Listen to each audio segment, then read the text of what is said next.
This is just a quick vlog to update you on what I've been doing. So we've continued editing and we have the majority of our music video. But we think we're going to get a bit more filming done because I think we really want to include a bit more lip syncing, as we feel it coincides well with what kind of genre we're doing. So we think we're going to do a bit more filming, which will also include nature. But that should be done within the next week or so, and then we're going to finish editing hopefully in the next couple of weeks. We've also been doing our digipacks for our ancillary task, and I've been looking at like previous digipacks that have been done by other artists, and as we are in the indie genre, I kind of want to not be cliche and do everything that like you would expect of like the different conventions that you'd expect, but there's some things that I do kind of think that are like need to be included. And I've kind of come up with two different options for my digipack.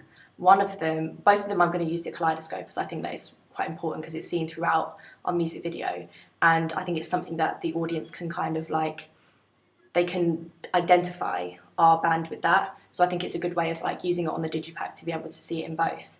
But one of them that I've created, I think it looks quite haunting and a bit more darker than you'd probably expect. And our song is it's got quite a happy vibe and stuff. So I'm thinking that it might be a bit too dark.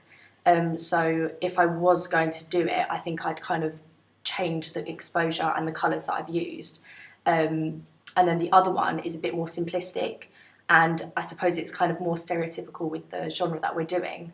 So that might be the option that I'm kind of going more towards. But I think it just depends if I'm going to change the exposure and just see what happens. And we've also been asked to do an advert for a magazine for our ancillary task. And I'm again going to use the kaleidoscope in it. So then it just connects all three of them. And I haven't finished that yet, and I'm still like editing, seeing what I can do with it. But I still think that I'm going to use the kaleidoscope and the same colours throughout.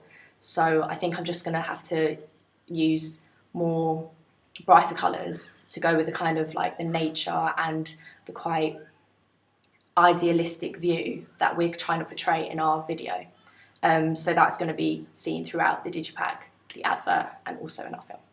So that's just a quick update.